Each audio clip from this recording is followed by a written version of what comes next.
गाय का कत्ल होने के बाद मांस उत्पन्न होता है, वो बाजार में बिकता है और मांसाहारी लोग उसे भरपूर खाते हैं। भारत में लगभग 20% प्रजा जो है ना मांसाहारी है। 20% प्रजा भारत में ऐसी है जो दररोज मांस खाती है, सुबह शाम सुबह शाम। तो ये जो मांसाहारी प्रजा है, इसको गाय का मांस भी लगता है, मछली का भी, बैल का, बछड़े बछड़ी, मुर्गा मुर्गी, सब तरह का मांस वो खाते हैं। तो कत्ल होने के बाद जो मांस उत्पन्न हुआ वो तो मांसाहारी लोगों के काम आया। और एक और काम होता है कि ये जो मांस होता है इसमें से तेल निकलता है और उस तेल को अंग्रेजी भाषा में टैलो कहते हैं। तेल हिंदी में कहते हैं, टैलो कहते हैं अंग्रेजी में। गाय के मांस का जो तेल है बीफ टैलो है वो। ऐसे ही मछली के मांस का, भैंस के मांस का, डूकर के मांस का वो पोर्क टैलो है। तो ये जो तेल निकालते हैं वो तेल का सबसे जास्ती वापर होता है, सबसे जास्ती उपयोग होता है क्रीम बनाने में। हमारे आजकल के पढ़े लिखे लोग घर घर में जो चेहरे में लगाने वाला क्रीम वापरते हैं ना, फेयर एंड लवली, क्लियर सिल, क्लियर टोन, इरेस्मे, इमामी, पॉन्ड्स आदि आदि, ये ज्यादातर क्रीम में मांस से निकाला हुआ तेल वापर। इन सब कत्ल खानों में मांस और मांस के साथ तेल, ये दोनों अलग अलग निकलता है। तेल का उपयोग क्रीम बनाने में, कॉस्मेटिक्स में होता है, मांस खाने में जाता है।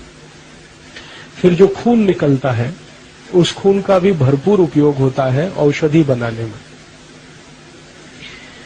गाय के शरीर से निकला हुआ खून, मछली के शरीर से निकला हुआ खून, बैल बछड़ा बछड़ी के शरीर से निकला हुआ खून, उससे एक दवा बनती है और वो दवा बाजार में भरपूर बिकती है। उसका नाम है डेक्सोरेंज। ये औषधि को सभी डॉक्टर लिखते हैं क्योंकि ये औषधि लिखने में कमीशन बहुत मिलता है डॉक्टर को। तो डॉक्टर कमीशन के लालच में ये औषधि लिखते हैं और ये औषधि का उपयोग जास्ती से जास्ती उन महिलाओं को किया जाता है जो गर्भावस्था में होती है। गर्भावस्था में जो माताएं हैं, महिलाएं हैं, उनको रक्त की कमी अक्सर होती है। तो रक्त की कमी दूर करने के लिए पशुओं के रक्त से बनी हुई दवा, वही सबसे ज्यादा डॉक्टर उन्हें देते हैं। तो रक्त का ये उपयोग होता है। और एक और उपयोग है रक्त का कि ये जो पशुओं का रक्त है, इससे बहुत बड़े पैमाने पर लिपस्टिक बनती है, वो जो कोट पे लगाते हैं, बहुत लिपस्टिक बनाने में इसको वापर करते हैं।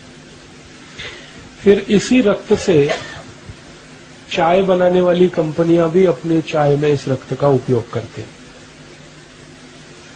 क्या होता है कि ये जो चाय होती है ना, वो तो पौधे से आती है। चाय का पौधा इतना ही बड़ा होता है जितना गेहूं का पौधा होता है। तो उसमें पत्तियां होती हैं, तो पत्तियों को तोड़ा जाता है, उसको सुखाते हैं। तो पत्तियों को सुखा के पैकेट में बंद करके परदेश में बेचा जाता है। और पत्तियों के नीचे का जो छोटा छोटा टूटकर गिरता है डंठल जो होता है, आखिरी हिस्सा, उसको सुखा के डिब्बे में बंद करके भारत में बेचा जाता है। लेकिन ये जो पत्तियों के अंत का छोटा सा हिस्सा है, ये चाय नहीं है। चाय तो वो पत्ती है। तो फिर क्या करते हैं, चाय जैसा उसको बनाते हैं। तो सामान्य रूप से वो पत्तियों के छोटे छोटे डंठल तोड़कर अगर सुखाकर हम पानी में डालें, उबालें, तो उसमें चाय जैसा रंग नहीं आता। तो फिर ये कंपनियां क्या करती हैं कि ये जानवरों के शरीर से निकला हुआ जो खून है, इस खून को उसमें मिला के, सुखा के, फिर डिब्बे में बंद करके बेचते हैं उसे। और तकनीकी भाषा में बाजार में इसको टी डस्ट कहते हैं, चाय की धूल। एक होती है चाय और एक चाय की धूल, टी और टी डस्ट। तो टी डस्ट में ज्यादातर ये उपयोग होता है, जानवरों के शरीर से निकाला हुआ खून। तो उसमें एक बहुत बड़ा उपयोग इसका है। और एक उपयोग इसका है रक्त का, वो नेल पॉलिश बनाने में, लिपस्टिक बनाने में, नेल पॉलिश बनाने में, चाय में, 3 उद्योगों में इसका सबसे जास्ती उपयोग होता है रक्त का। मांस का उपयोग खाने में जाता है, खाने वाले लोग लेते हैं। मांस में से निकाला हुआ तेल का उपयोग क्रीम बनाने में होता है, फेशियल क्रीम जिसको कहते हैं।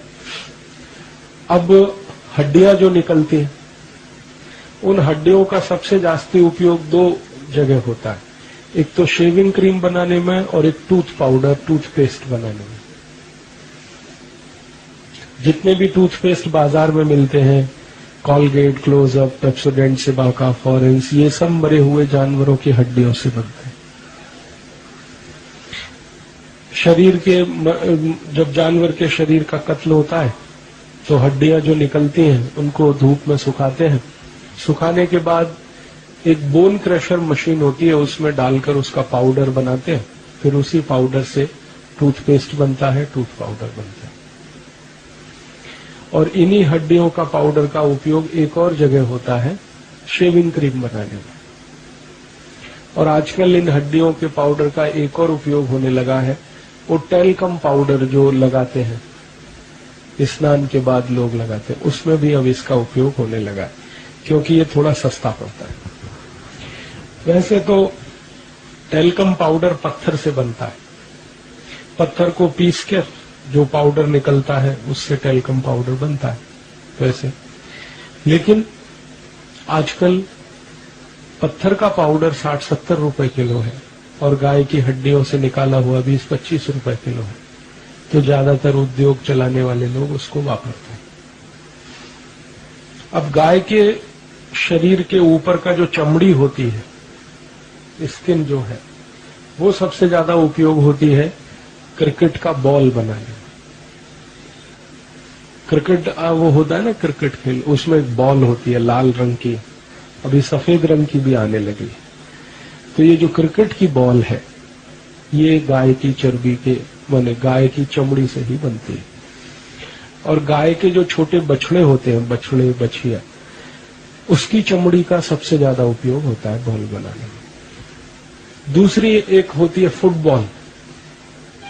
क्रिकेट बॉल तो छोटी है, फुटबॉल तो बड़ी है। तो फुटबॉल बनाने में भी यही चमड़े का उपयोग होता है, गाय का चमड़ा, भैंस का, उनके शरीर का जो चर्बी है, चर्म है, उसका उपयोग होता है। आजकल और एक उद्योग में इसका बहुत उपयोग होता है, जूते चप्पल बनाने में। अगर आप बाजार से कोई ऐसा जूता चप्पल खरीदते हैं जो चर्म का है, चमड़े का है, लेदर का है और बहुत सॉफ्ट है, मुलायम है, तो वो 100% गाय की चर्म का होता है। सॉफ्ट है, अगर मुलायम है तो गाय का चर्म है, और अगर थोड़ा हार्ड है, कड़क है, तो मशी का है, भैंस का है। जास्ती हार्ड और जास्ती कड़क है तो ऊंट का होता है, घोड़े का, ऊंट का बहुत कड़क होता है। तो एक बहुत बड़ा उपयोग ये चमड़ा, जूते, चप्पल इसमें बनाने। पर्स बनाने में बहुत इसका उपयोग होता है। बेल्ट बनाने में इसका बहुत उपयोग होता है। जो लोग अक्सर बेल्ट बांधते हैं पैंट में, पर्स रखते हैं, उसमें भी इसका उपयोग होता है। बड़े पैमाने पर इसका उपयोग होता है। और अभी इससे और भी कई वस्तुएं बनाना शुरू किया है। सजावट की बहुत सारी वस्तुएं जो घरों में रखी जाती हैं, शो पीस के नाम पर जिनको इस्तेमाल किया जाता है, वो भी बहुत कुछ गाय के चर्म से, मशी के चर्म से, बैल आदि आदि के चर्म से बनते हैं। तो गाय और गाय जैसे जानवरों का जब कत्ल होता है तो 5 वस्तुएं निकलती हैं। एक तो मांस निकला, मांस खाने में गया। दूसरा, मांस में से तेल निकला, तेल का कॉस्मेटिक्स में इस्तेमाल हुआ। फिर खून निकला, खून का इस्तेमाल 3 जगह मैंने आपसे कहा, चाय में और दवा बनाने में और लिपस्टिक और नेल पॉलिश बनाने में। हड्डियां निकली, हड्डियों का उपयोग टूथ पाउडर, टूथपेस्ट और शेविंग क्रीम, इसमें बहुत ज्यादा, और टेल्कम पाउडर। तो ये जो भी शरीर में से निकले हुए अंग हैं, इन सबका भरपूर उपयोग है और इसका बहुत बड़ा बाजार है। इस देश में। प्रतिवर्ष मैंने आपसे कहा 36,000 कत्ल खाने हैं और करीब 4.5 कोटि गाय, बैल, मछली, बछड़ा, बछिया सभी मिलाकर उनका कत्ल होता है। और उसका प्रतिवर्ष जितना मांस उत्पन्न होता है वो बिकता है, जितना चर्म निकलता है वो बिकता है, खून निकलता है वो बिकता है। अलग अलग जगह पर इन सब का उपयोग होता है। अभी गाय के शरीर के अंदर के कुछ अंग हैं, उनका भी बहुत उपयोग होता है। जैसे गाय के शरीर में एक बड़ी आंत होती है, हमारे शरीर में जैसे बड़ी आंत है वैसे गाय में भी होती है। तो गाय के शरीर को जब काटते हैं तो बड़ी आंत उसमें से अलग निकालते हैं और उस बड़ी आंत को पीसकर चटनी बनाकर एक केमिकल निकालते हैं, उसका नाम है जिलेटिन। और वो जिलेटिन बहुत ज्यादा उपयोग होता है आइसक्रीम बनाने में। वही जिलेटिन का बहुत अधिक उपयोग होता है चॉकलेट बनाने में, टॉफी बनाने में। टॉफी, चॉकलेट, आइसक्रीम उसी जिलेटिन का भरपूर उपयोग होता है। आजकल वो नए नए तरह के खाद्य पदार्थ आए हैं, Maggi, noodles, pizza, burger, hot dog, cold dog, chow mein, ये सब नए नए तरह के भोज्य पदार्थ हैं, प्रदेश से आए हुए हैं। इनमें भरपूर उपयोग होता है जिलेटिन का। और जिलेटिन गाय के शरीर की बड़ी आंत को चटनी बनाकर उसमें से निकाले हुए रस से बनता है। इस जिलेटिन का उपयोग आजकल और भी कई खाद्य पदार्थों में करने लगे हैं। खासकर आपने वो देखा साबूदाना, एक आता है साबूदाना, जिसको अक्सर हम उपवास में खाते हैं, उसमें अब इसका बड़े पैमाने पर उपयोग होने लगा है। तो बहुत सारे खाने पीने की वस्तुओं में ये सब चीजें उपयोग आती हैं। अब दुर्भाग्य हम सबका ये है कि हम सब अपने को शाकाहारी मानते हैं, लेकिन कई बार ऐसी वस्तुएं खाते पीते हैं जिसमें ये सब मांसाहारी सब पदार्थ मिले होते हैं। अब जैसे चाय पीते हैं, तो चाय पीने वाला अपने को कहे कि मैं शाकाहारी हूं तो मुझे हंसी आती है उस पर, क्योंकि चाय बनाने में ही जो खून है, रक्त है, वो मिलाया गया है और उसका हम वापर कर रहे हैं। कोई कहता है कि जी मैं तो उपवास रखता हूं लेकिन साबूदाने की खिचड़ी खाता हूं, तो मुझे हंसी आती है कि साबूदाने की खिचड़ी में जिलेटिन है और जिलेटिन तो गाय के शरीर से निकाली गई बड़ी आंत में से मिलता है। कोई कहे मैं संपूर्ण शाकाहारी हूं लेकिन फेयर एंड लवली लगाता हूं, तो फेयर एंड लवली तो गाय के मांस में से निकाले हुए तेल से बनती है, तो वो कैसे शाकाहारी हो सकता है। तो ये ऐसे अलग, कोई कहता है कि मैं संपूर्ण शाकाहारी हूं लेकिन सवेरे सवेरे टूथपेस्ट घिसता हूं, Colgate, Closeup, Pepsodent, Cibaca, foreign. कोई कहता है मैं टूथ पाउडर घिसता हूं। तो वास्तव में ये है कि अगर हमें सही माहिती है तो शायद हम इससे बच सकते हैं। तो सचिन भाई ने बोला कि मैं आपको बताऊं कि क्या क्या बनता है गाय के शरीर से। वो यही सब वस्तुएं गाय के शरीर से बनती हैं जो ऐसी चीजों में उपयोग होती हैं जिन चीजों को भारत के लोग बहुत जाहिरात देखकर खाते पीते हैं। तो आपके मन में एक प्रश्न आता है कि इससे बचने के लिए क्या करना, बहुत लोग कहते हैं। तो उसका एक सरल माहिती मैं आपको देता हूं। जो वस्तु का जाहिरात टीवी में आया वो नहीं लेना, तो आप बच जाएंगे। जो वस्तु का टीवी में बहुत जाहिरात आता है वो वस्तु कभी नहीं लेना, तो आप इससे बच पाएंगे। जैसे चॉकलेट का बहुत जाहिरात आता है, कैडबरीज, नेस्ले आदि आदि, वो नहीं लेना। ऐसे ही क्रीम पाउडर का बहुत जाहिरात आता है, लैक्मे, इरेस्मे, Emami, Pond's, Fair and Lovely, वो नहीं लेना। चाय कॉफी का बहुत जाहिरात आता है, वो नहीं लेना। जिन वस्तुओं का जाहिरात जास्ती है समझ लो उसमें कुछ न कुछ गड़बड़ी है, उसमें बहुत बड़ा धोखा है, क्योंकि जाहिरात उसी वस्तु का होता है जिसमें धोखा होता है। और जो वस्तु संपूर्ण निरापद होती है और शरीर के लिए बहुत अच्छी होती है, उपयोगी होती है, प्रकृति से आती है, उसका जाहिरात कभी नहीं होता। जैसे टीवी चैनल पर आप बार बार देखते हैं पेप्सी कोक थम्स अप का जाहिरात तो होता है, लेकिन ऊस के रस का जाहिरात होता है, नारियल पानी का, नींबू शिकंजी, दही का ताक, गाय का दूध, उसका जाहिरात नहीं होता, लेकिन पेप्सी कोक का भरपूर होता है। तो पेप्सी कोक में भयंकर धोखा है, इसलिए जाहिरात होता है। ऊस के रस में कोई धोखा नहीं है, नारियल पानी में कोई धोखा नहीं, इसलिए उसका जाहिरात नहीं।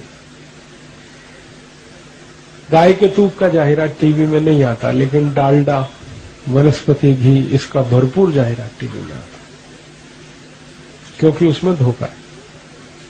तो जो वस्तुओं का जाहिरात टीवी में बहुत जास्ती हो वो नहीं लेना, तो आप इससे बच सकते हैं।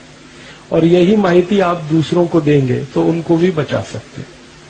अगर कोई अपने को हिंदू कहता है, संपूर्ण 100% हिंदू मानता है, और उसके बाद ऐसी कोई काम करे जिससे ये मांसाहारी वस्तुओं का उसके जीवन में उपयोग हो, धर्म संकट से हम बचें और दूसरों को बचाएं, ये हमें बहुत आवश्यक है। और इसका हम अपने जीवन में हमेशा ख्याल रखें, ध्यान रखें, तो ये हमें समझ में आएगा। इतना ही मुझे आपसे कहना था। आपने बड़े ध्यान और शांति से सुना, मैं आपका आभारी हूं। और कल आप जब आएंगे तो और भी आपसे कुछ बातें करूंगा। आप आएंगे तो कल प्रश्नों के साथ आएंगे, प्रश्न लिखकर लाएंगे तो बहुत अच्छा होगा। प्रश्नों के उत्तर दूंगा और कुछ नई नई बातें आपको बताने की कोशिश करूंगा। धन्यवाद। जो पुस्तकें लेना ले लीजिए।